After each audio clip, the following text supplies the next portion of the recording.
Scientific historian George Dyson famously observed that in the game of life there are three players: man, nature, and machine. Whilst I am firmly on the side of nature, he is alleged to have quipped, nature, I suspect, is on the side of the machine. Nature is a bitch, isn't she? I say she as opposed to it because nature has long been depicted as female, especially in Western culture, where we have inherited a very powerful and very old archetype in the form of Mother Earth.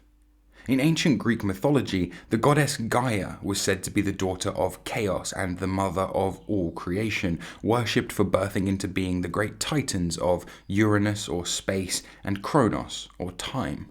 These masculine giants would go on to wage an eternal war of castration and patricide against one another and their children. However, it was not lost on the ancient Greeks that all existence, be it beautiful or ugly, appeared to stem from this mysterious divine goddess. We all know the talking points: the wage gap, domestic abuse, hypergamy, unfair divorce courts, and the fact that virtually all violent crime is committed by men. We've heard it all ad nauseum since the early 2010s.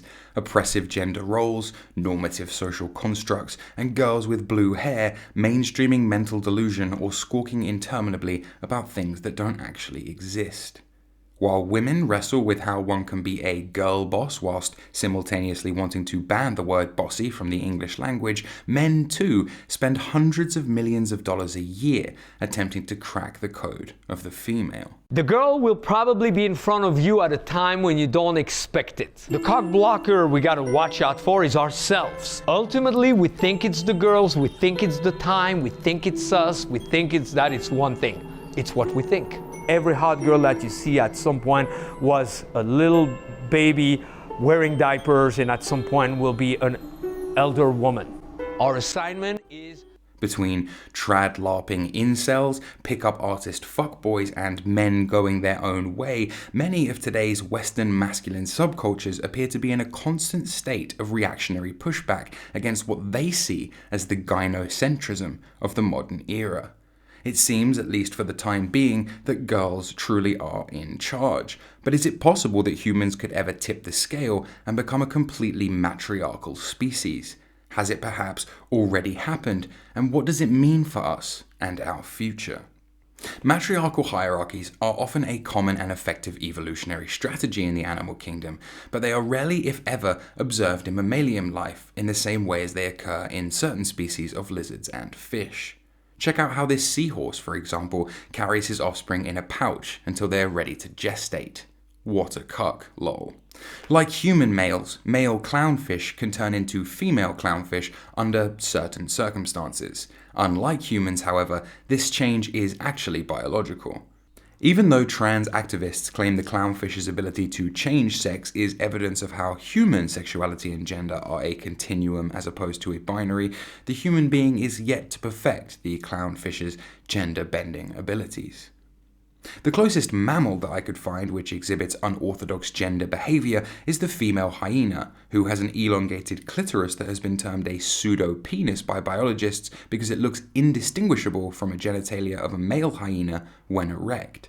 Female hyenas also mount and attempt to mate with males, but only do so to display dominance within the group. At no point do female hyenas become male in any sense other than aesthetically. In certain insects, salamanders, and flatworms, etc., the presence of sperm serves not to fertilize a female egg, but to trigger a phenomenon known as parthenogenesis, whereby sperm cells complete the process of penetrating the egg, but then degenerate, leaving only maternal chromosomes. In this case, sperm acts only as the spark to an egg's development, but makes no genetic contribution to the next generation. This ability to reproduce asexually allows many animals to pass on their genes without spending resources or energy on finding a mate, and so can help sustain a species in more challenging conditions. If a Komodo dragon arrives on an uninhabited island, for example, she alone can create an entirely new population of Komodos through parthenogenesis. But these offspring would likely be weaker because they would have less genetic material from which to build new life, essentially just comprising a copy and paste of their mother. So how does this apply to people? Will humanity ever make it to asexual reproduction? And seriously, dude, what the fuck is xenofeminism? In his seminal novel Brave New World, Fabian society enjoyer and proto-xenofeminist Aldous Huxley imagined a future utopian world society in which modern ideas about evolutionary biology, genetics, population control, and psychological conditioning are taken to their logical, but not necessarily practical, extremes.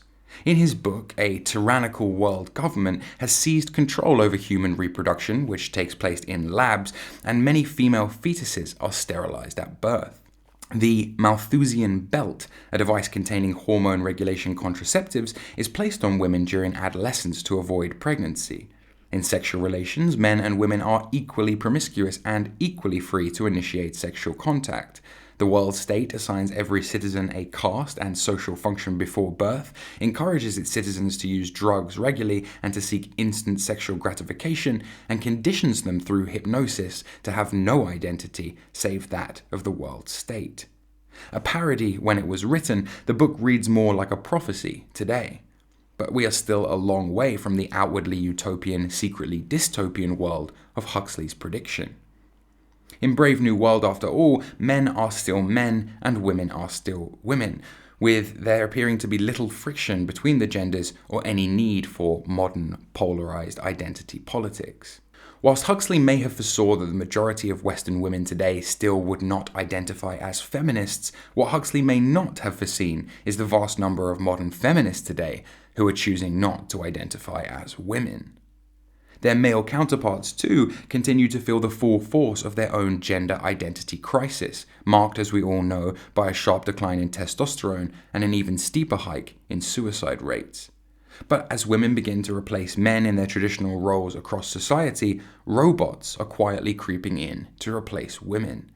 Feminization and automation race to see who can make men obsolete the fastest. Meanwhile, the feminism of the future is looking less and less like the role reversal dreamt of by the second and third wave feminists of the last century, rather a total role elimination. This concept is known broadly as xenofeminism. You probably don't typically hear the term xenofeminism thrown around in polite conversation. You may, however, be familiar with its edgier etymological cousin, xenophobia. Normally, to understand xenofeminism, you would need enough spare change in your pocket to buy dense academic philosophy books that look like this, and this, which presumably you couldn't even begin to understand the contents of unless you had a PhD in gender studies and at least 2 vaginas. Luckily, I'm here to explain it to you in a way that can penetrate your thick male skull. Inspired by author and futurist philosopher Sadie Plant, who coined the term cyberfeminism in the early 90s, xenofeminism draws inspiration from both science fiction and the animal kingdom to envisage a world where women and men are liberated from the oppressive shackles of gender itself. Far from the Victorian myth of the strong Amazonian woman smashing the patriarchy in a Hillary Clinton pantsuit, xenofeminists claim that it is not men holding women back from true freedom, but rather biology itself. Xenos foresee a merger of human genders at around the same time that mankind as a whole merges with machines. The pill and the abortion, according to xenofeminists, as liberational and revolutionary as they have been for female empowerment, will do nothing to emancipate women when compared to the artificial womb or the synthetic sex robot. What you are looking at is a living, breathing, swallowing, premature baby lamb inside a bag filled with fluid. It's called an artificial womb and is meant to mimic the real thing, a mother's uterus. It is interesting, at least, that the steam engine and Adam Smith's market to self-emergent, self-governing systems came into being around the same time as the idea of gender equality. Simone de Beauvoir wrote her groundbreaking modern treatise The Second Sex at around the same time as machines began to become self-aware.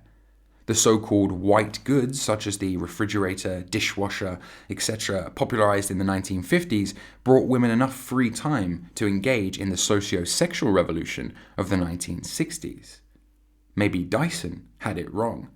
Maybe the game of life has not 3, but 4 players. Man may very well be on the side of nature, but it would seem quite possible that woman will take the side of the machines.